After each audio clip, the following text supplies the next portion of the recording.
बोला से वाला राजा कुछ दिन कर पड़ी रउआ पर राजा बुझाता अभी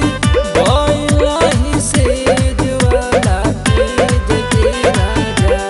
कुछ दिन कर पड़ी रउआ पर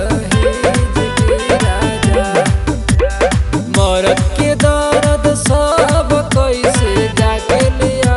दवैया की धीरे धीरे खोली कमर से सड़िया लागल बरजऊ से पट्टी धीरे धीरे खोली कमर से सड़िया लागल बरजऊ से पट्टी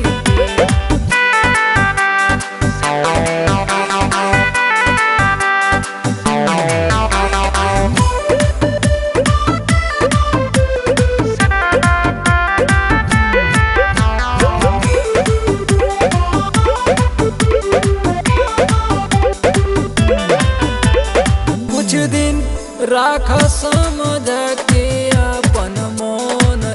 राजा सतीश दिलीप सुभाष सरवन राजा कुछ दिन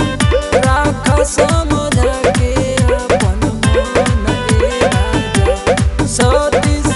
अरविंद सुभाष